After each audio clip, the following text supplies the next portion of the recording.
What's wrong? Nothing. My son, Justin, walked into the house without looking at me, his head down. It's fine. I'm not going to work anymore. What do you mean? Explain yourself.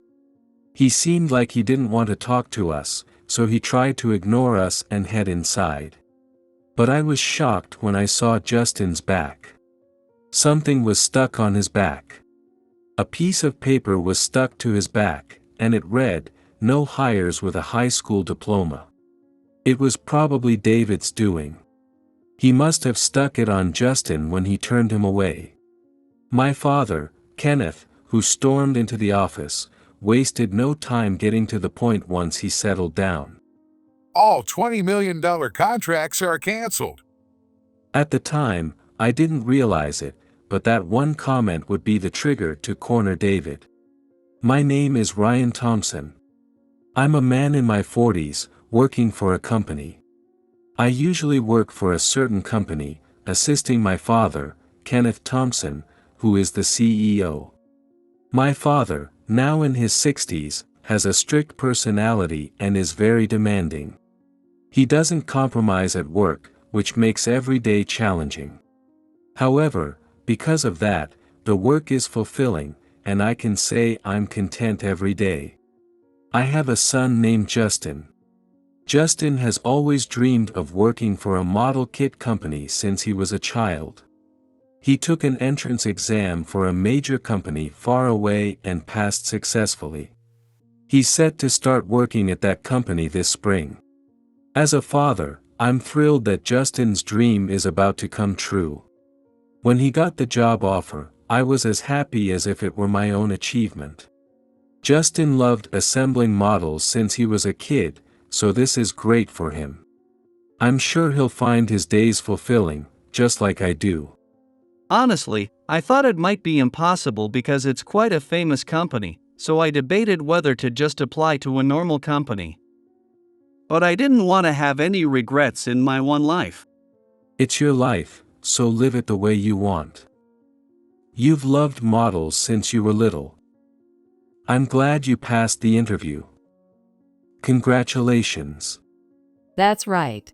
Don't hold back or give up on anything. Life is short, and before you know it, you'll be an old man if you just drift through it. When Justin showed a bit of hesitation, my wife, Anna, and I congratulated him this way. Even my strict father was pleased and smiled, saying, "Do your best," as he has a soft spot for his grandson. Justin had already been assigned to a department, greeted his new workplace, and said he had to attend the orientation next. It should be a very happy thing, but I was a bit worried because his male boss in the assigned department seemed to dislike him. Justin has a stronger sense of responsibility than most people, so he tends to hold things in to avoid causing trouble for others when problems arise. Although his male boss wasn't attending the orientation, there was a chance they might encounter each other somewhere. I just hope nothing bad happens to Justin. A few days later, Justin faced the long-awaited morning of the orientation. He seemed a bit nervous the night before and had trouble sleeping, but it wasn't enough to cause significant sleep deprivation. I woke up to the sound of sparrows and headed from my room to the living room. As I entered the living room, I could hear Justin and Anna talking sleepily. Did you sleep well? You seem a bit groggy. You need to wake up properly. I'm fine. It takes an hour to get to the company by train, so I'll be awake by then. When I greeted them and entered the room, Justin, who had just woken up, was sitting at the table. "Good morning." Oh, good morning. You're up quite early today. Well, it's Justin's big orientation day today, after all. Even though it wasn't my own event, I was so nervous about Justin's big life change that I couldn't sleep. By the way, my father, who lives with us, wakes up extremely early. So by the time we got up, he had already left the house. As the CEO of the company, he must have a lot to do. While I was thinking about this, Anna brought over the plates she had prepared for breakfast. There were 2 slices of bread, a fried egg, and bacon for me. I took the plate from Anna and made a sandwich out of it. "Justin, are you all set? You haven't forgotten anything, right? Can you properly introduce yourself to the other employees?" Of course. I'd been preparing for this day for a long time. I asked you and Mom to help me practice interviews so much. And you helped me check my belongings too. That's right.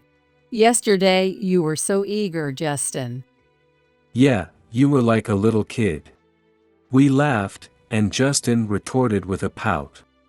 That morning, we had no idea what was going to happen later. The 3 of us casually enjoyed breakfast together. After breakfast, Anna joined us at the table, and we watched TV in the living room. The news had just ended, and a quiz segment began. It was about dining etiquette and trivia. Since I was familiar with the questions, I answered them easily. "That's called a finger bowl, used to clean your fingers." I didn't know that existed. By the way, for the question just now, it's common knowledge to use utensils like knives and forks from the outside in. Anna was impressed, and Justin was surprised, making me feel a bit proud. The trivia on TV seemed unrelated to our daily lives. But due to my job, I had many opportunities to learn such things and remembered them well. After answering a few questions, the quiz ended, and the next segment started. Taking that as an opportunity, I asked Justin something that had been on my mind. "By the way, you greeted your workplace the other day, right? How was it?" It was fine. The atmosphere was good, and everyone was kind to me. No problems at all. "That's good, but if any trouble arises, like someone harassing you, make sure you talk to someone about it." I know. There are no problems. When I last asked, he seemed worried about his boss, but maybe that issue had been resolved. I wanted to ask more detailed questions, but it's not good to be overly involved. Even though he's my son, he's an adult now. We should only step in when he asks for help. However, considering what happened when Justin was younger, I tend to be overprotective. It all goes back to an incident that occurred when Justin was about to graduate high school. Just a month before his graduation, Justin was in an accident. While walking, he was hit by a car that ran a red light. Because of that, Justin couldn't attend his graduation ceremony and didn't go to college. It was frustrating to miss the graduation ceremony, but I tried to look on the bright side. Since I couldn't go to college, I just started working earlier than others. Justin said this after he recovered and decided to start working right away. He ventured into the workforce.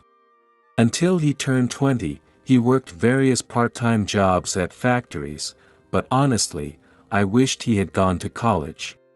Even if it wasn't a regular college, there were other options if we had explained the situation. Because of that incident, I can't help but worry about him. Educational background isn't everything, but there are people in this world who judge others by it. I hope Justin doesn't get hurt because of it. A few minutes later, Justin left the house, and I sighed when I noticed something at the entrance. He forgot something even after all that checking. It seemed he had left his watch by the door. So, I hurried to catch up with Justin. He takes the train to get to work. If he boarded it, I wouldn't be able to catch up, so I had to rush. Fortunately, I found a taxi along the way and headed to the station. There, I walked around searching for Justin. But during the morning rush hour, finding one person was challenging. After several minutes of walking through the crowd, I was about to give up when I miraculously spotted Justin. He was helping a woman in a wheelchair. Thank you so much. What if you're late to work because of me? It's okay. I still have plenty of time. I saw Justin, smiling and talking to the woman near the elevator.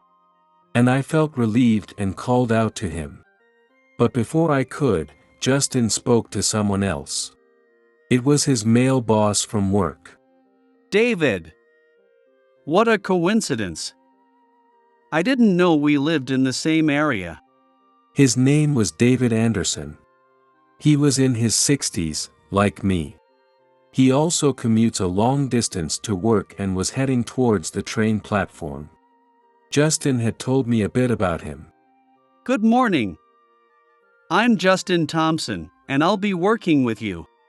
Although Justin had already introduced himself at work a few days ago, he thought it polite to do it again. He greeted respectfully. But David, perhaps not hearing him, ignored Justin and kept walking. Seeing this, Justin hurried after him, trying to repeat himself. David cut him off with an irritated voice. Quiet down. I heard you. Can't you tell I'm ignoring you on purpose? What?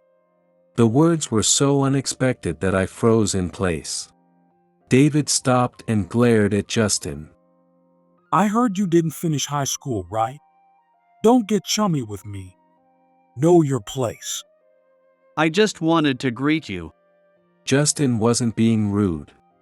Yet, being a high school dropout seemed to be enough reason for such disdain.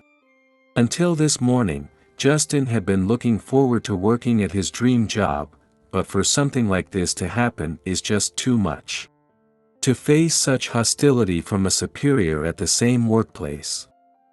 You shouldn't have even joined. Someone like you, from the bottom rung of society. I was strongly against it, but what was HR thinking?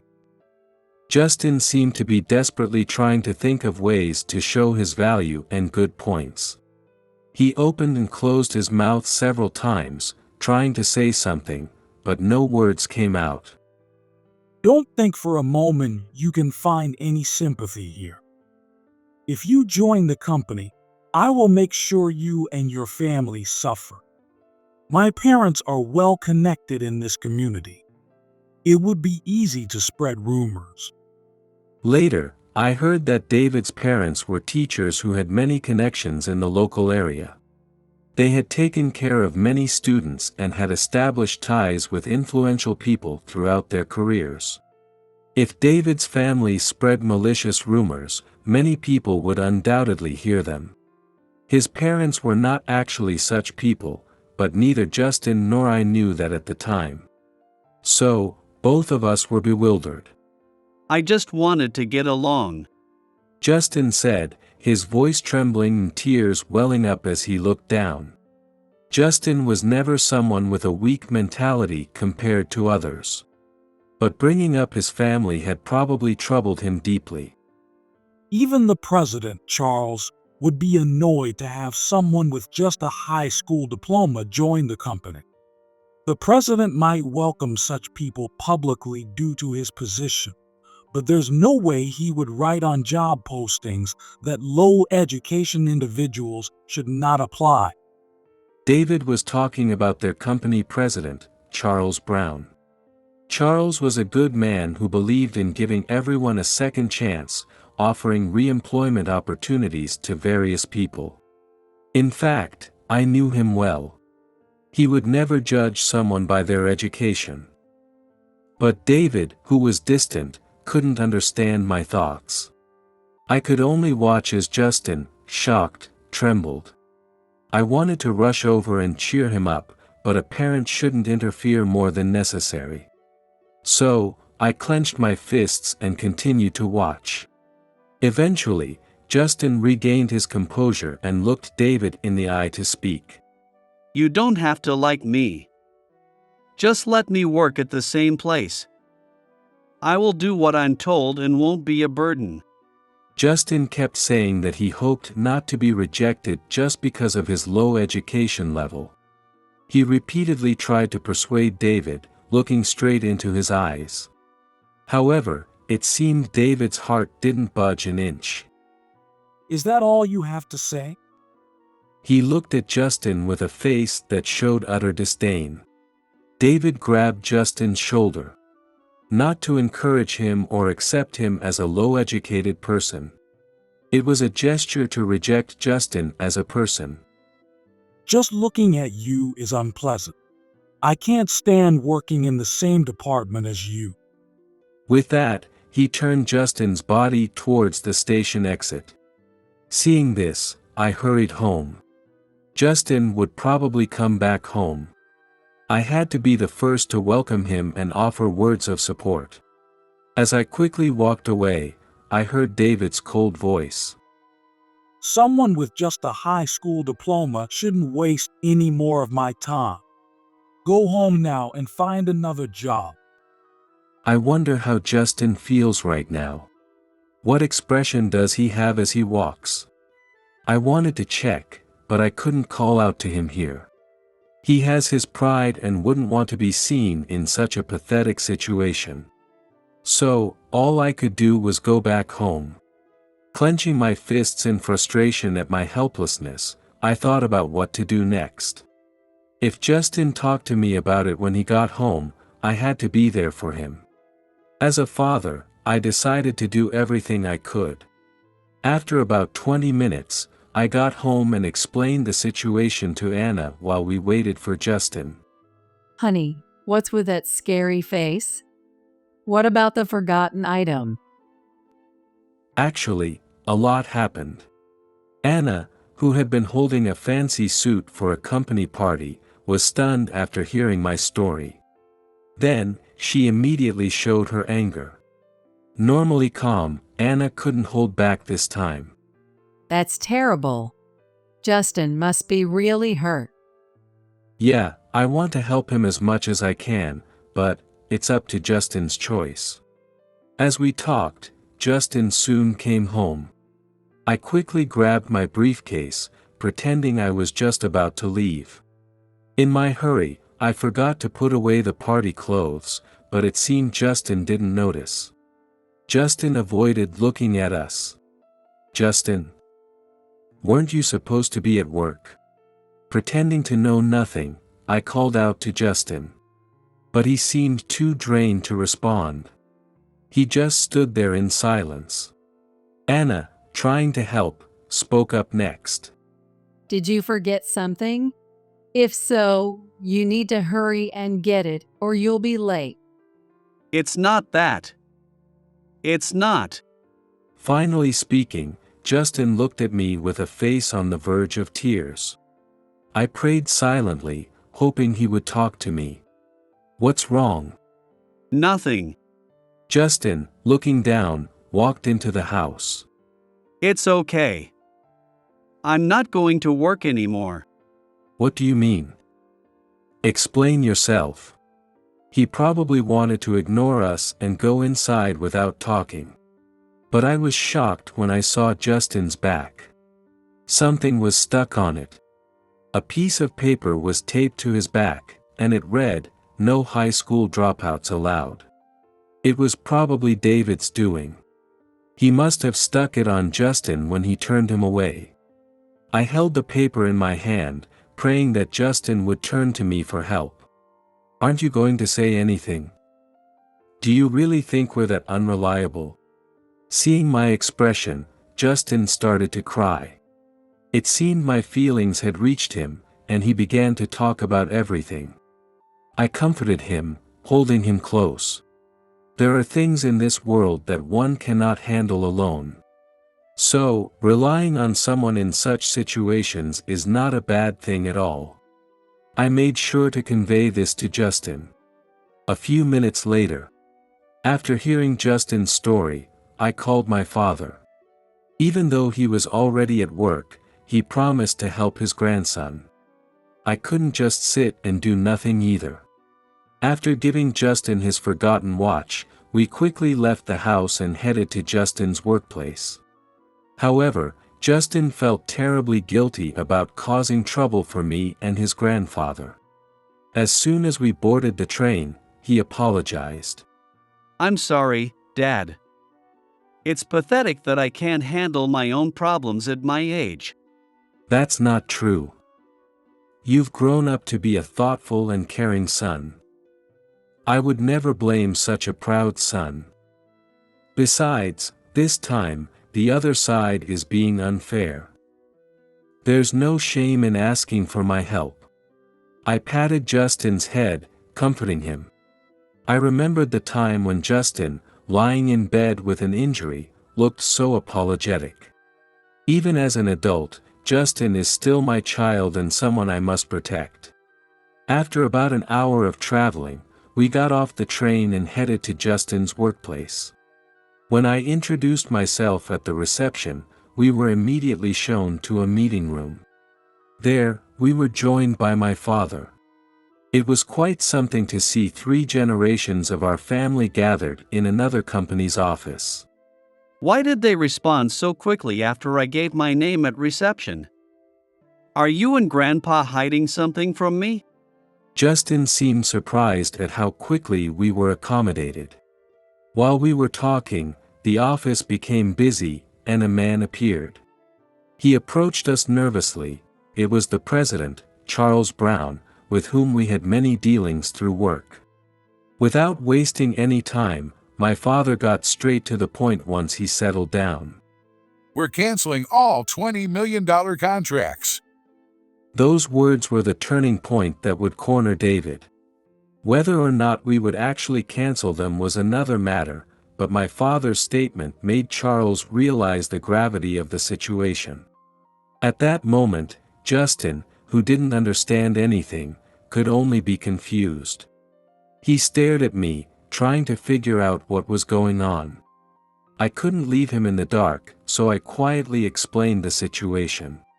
Actually, our company has dealings with this company. I often meet Charles. Really? I didn't know that. I'm sorry. But it couldn't be helped due to confidentiality agreements. Justin has been working in the office for the past few years. His work had mostly involved physical labor at factories, so he rarely handled confidential information, but he should have known. He should know not to talk about work-related information indiscriminately. Even so, since he couldn't have predicted this, his reaction was understandable. After all, neither my father nor I ever discuss work at home. On my days off, I'm usually just watching TV or chatting about nothing with Anna. As for my father, he often spends his time tending to his plants or playing chess with the local elderly. It's natural that Justin couldn't imagine this. At work, I assist my father, the company president. I often accompany him to meetings with other companies' executives, so it's common for me to know other company presidents. That's right. As a president, maintaining good relationships with other companies is crucial. Brian is very personable, which makes conversations go smoothly. He and Charles have had many interactions in the past, so they're quite close. Hearing our explanations, Justin looked bewildered. Throughout my life, I've gained various knowledge and now use it in my role, akin to a secretary. I advise on management and company policies and suggest appropriate solutions to internal problems. After explaining this, I added, feeling a bit awkward. Well, my father and I can't actually stop the deals on our own. But we needed to express our anger somehow. Unlike Justin, who didn't go college, I graduated top of my class from a prestigious university. Using the knowledge I gained there, I continue to work in my current position to support many employees. However, I didn't think it was appropriate to talk about this with Justin, who couldn't attend high school, so I rarely mention the past. My father also graduated from a respectable university with excellent grades. To avoid pressuring Justin, my father kept silent about it too. Seeing our conversation come to a close, Charles hesitantly spoke up. So, did one of our employees do something rude to your son? His attitude was surprisingly humble for a president, but considering our relationship, it made sense. I pretended not to mind and continued talking. Actually, something terrible happened. You see, with Justin occasionally adding details, we explained everything within half an hour. What a horrible thing. It's not just a company issue. Bringing up family to threaten someone is inexcusable. Charles turned pale and looked ashamed. I'm deeply sorry for the serious misconduct of our employee. I need to call him in and hear the full story. He then sincerely apologized to us. After properly apologizing, he said he would summon David. At that moment, Charles looked fitting for his role, with a serious expression. A few minutes later, David was called in and entered with a puzzled look. He greeted Charles properly and politely introduced himself to my father and me. However, his expression turned sour the moment he saw Justin, looking suspicious. It was clear he was confused about why Justin was there. Seeing this, Charles reprimanded him. Hey, that's rude. Greet Justin properly. David looked at Justin and Charles in confusion. After freezing for a few seconds, he carefully chose his words and spoke to Charles. Excuse me, Charles, but I think you're mistaken. This man doesn't belong here. Hearing those words, Charles looked deeply disappointed.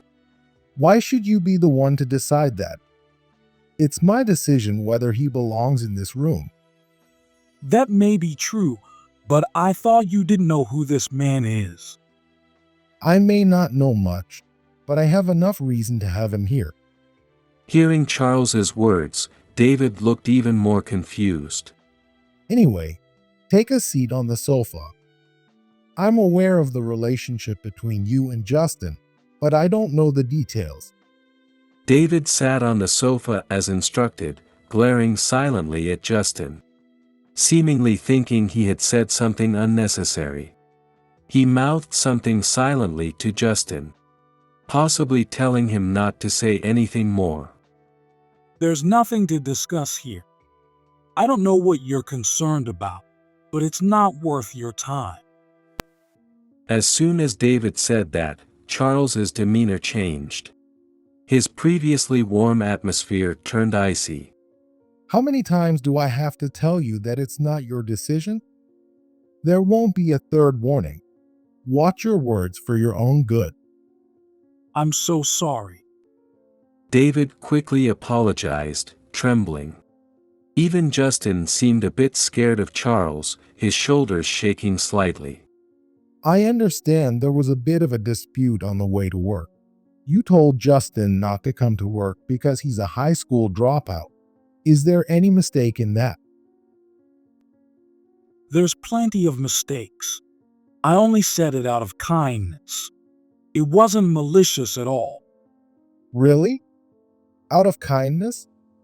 Threatening to spread bad rumors about his family was also out of kindness? Charles's tone was calm, but his demeanor remained cold. His voice was gentle, but his eyes were not smiling, making it even more intimidating. Despite trembling, David managed to make an excuse. That's a lie. I didn't say that. It's absurd to think he couldn't attend the orientation because of a slight reprimand. He's a highly irresponsible new employee, likely lying. For the first time, I checked the time. Looking at my watch, I realized the orientation has already ended. I had forgotten with everything going on, but Justin was supposed to attend the orientation with a bright outlook. Thinking about that made me a bit sad.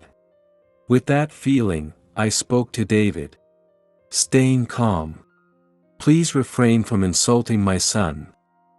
If anything, you seem more likely to lie, considering the sneaky trick you pulled on Justin's back.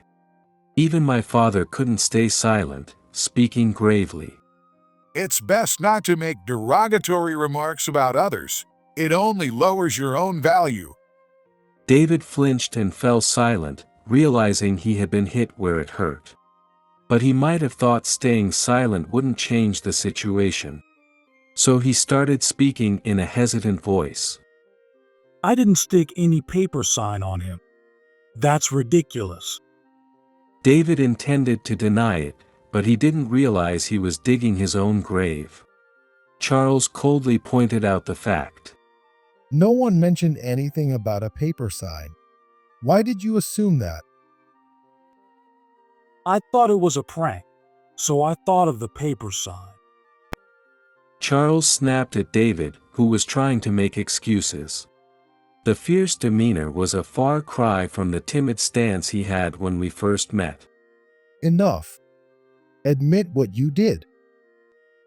David's expression changed, and he apologized.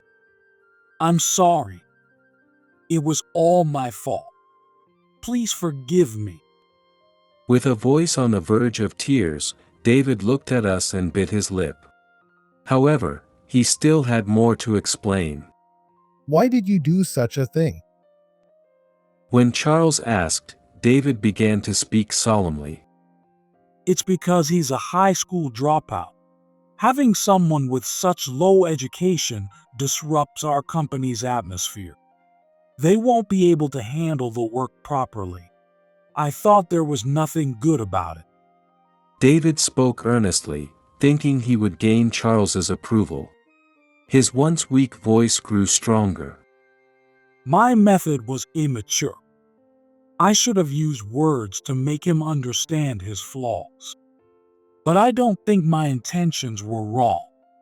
It seems David fundamentally misunderstands people. Hearing his words, Charles held his head as if enduring a headache. Are you saying that people with low education, like high school dropouts, shouldn't be in our company? That getting rid of them is the right thing to do? So you don't intend to let Justin work here? You understand perfectly, Charles. I'm glad you grasped what I meant so quickly. David, finding hope, brightened his expression, unaware of how Charles truly felt. In fact, Charles sighed deeply in disappointment. I don't understand why you despise low-educated people so much. There are many kinds of people in the world. It's not right to judge them without proper interaction. You can tell without interacting. Low-educated people can't fit into society properly. Hearing David's words, I couldn't help but wonder what experiences he'd had. Had he seen that much bad behavior from low-educated people? It seemed so. There's a volunteer high school near my house, so I understand well. They cause disturbances without regard for time, trouble others, and create problems. It was exhausting every day. There are various things to consider, but it's clear he has been troubled by those high school people throughout his life. I sympathize, but it's unfair to lump Justin in with them. I understand your feelings, David, but it's unfair to apply your standards to our grandson. Right, Charles? Yes, I'll impose a small punishment on you for now. But I'm sorry, but this is your first offense. You'll be punished for sending a new employee away without permission, and Justin will also impose a punishment. Judging people by their education is unacceptable, but I somewhat understand your feelings. Charles then imposed a punishment of 1 month of restroom cleaning on David. Though dissatisfied, David reluctantly accepted. Justin also received an apology for the paper sign and the threats about his family. After the resolution with David was over, I thought it was cunning of my father to discuss future interactions with Charles. Amidst a busy work schedule, opportunities to venture into other companies are limited. My father must have thought to handle it properly while he was at it. While my grandson is important, so are the employees who rely on us. Although we're just moving up the original schedule, we must stay professional and handle our work properly. With this incident, I managed to negotiate slightly better terms for our dealings with their company. There seems to be a lot I can learn from my father, both as a president and as a person. I've been his assistant for many years, but this incident showed me that I can still lose my cool, so I have a long way to go. Afterward, Justin successfully joined the company and started working with David the next day. Justin worked hard to gain his approval. He worked tirelessly in the product development department, coming up with new model designs and brainstorming ideas for new products. He told us that he found his job incredibly fulfilling, much more than his previous work as a regular employee. Justin always had a bright expression when he reported his work to me and Anna. Seeing him realize his dream and work at his ideal job showed me how much it can change a person. However, the initial satisfaction didn't last long. After a while, Justin was only given menial tasks. David, is there anything I can do? I'm willing to do anything. I've told you that you're in the way. Don't talk to me. There's nothing I can trust you with. Justin pleaded with David. However, David, who still harbored animosity, stopped assigning him significant tasks. He probably still believed that someone with low education was useless. It was foolish thinking. But his colleagues didn't accept David's viewpoint and criticized him. Poor Justin. He works so hard, but isn't given any real work. It's terrible to judge him just because he is a high school grad. Why doesn't David see that? You can't measure a person's true worth by their education. We know Justin is a capable person. Saying he's useless is just David's biased view. According to Justin's colleagues, no one in that department had ever come from a lower educational background. They unanimously felt David was out of line. They never thought David would harass someone like this. He's usually kind to those with similar educational backgrounds. This incident made him realize his skewed values, and he was shocked. Were my thoughts not normal? Everyone I've spoken to has always agreed with me. His past associates shared his views, which reinforced his thinking. As a result, he started to reflect on his actions. David requested a demotion himself. That's not all, he also requested a transfer to another department. He chose to work in an area with many low-educated employees. To reassess his values. Although it seemed extreme, he didn't want to go easy on himself. In this new environment, he struggled initially but was helped by his colleagues. Despite the challenges, he realized his mistakes and worked hard every day, reflecting on his actions. Justin later told me about this. A year passed. Today was the anniversary party for Justin's company. Being a large company, the event was held in a spacious hall at a hotel. Invited along with other guests, my father and I met David again for the first time in a year. He had changed significantly from the person he was before. It had been a while since David and Justin had seen each other. After talking about their recent experiences for a while, David suddenly apologized. I'm really sorry for what happened back then. I was wrong. Please forgive me. He seemed to have been having a tough time every day. At work, he often needed help from his colleagues, and he even got injured when he was still getting used to things. When his colleagues found out that he used to judge people by their education, he was ostracized. On top of that, he faced a lot of trouble when he incurred the wrath of a senior executive's son. He had even been threatened with harm to his family. Experiencing the same thing made me understand how Justin felt. I was really terrible to you. I'm ashamed of my actions. However, it was evident that David had grown significantly as a person after overcoming these troubles. For both Justin and David, the events of a year ago were not pleasant. But that experience was probably necessary for their growth. By the way, my father and I also spoke with Charles for the first time in a while. You've become more resilient. I'm surprised to see how well you're handling your role as president compared to a year ago. It's all thanks to Ryan helping me out when I was a rookie. He really saved me back then. Tell me more about that. I'm very interested in hearing about my son's achievements. I recounted to my father how I had helped Charles when he was an ordinary employee. Teaching him various social norms when he didn't know left from right felt like a distant memory. I see. So that's what happened. Justin has grown into a responsible and family-oriented person, and you've become someone who values relationships. Hearing it like that is a bit embarrassing. Ryan has really helped me a lot. I used to live a sheltered life, protected by my parents. When I entered the real world, I was clueless. If I hadn't met Ryan by chance at a bar back then and learned so much from him, I wouldn't be where I am today. I used to think he was a helpless young man, but he became a client of our company and is now a president. Not only that, he's now the president of the company where my son Justin works. It's amazing how connections between people can unfold in unexpected ways. After enjoying the party, I returned home and had various conversations with my family.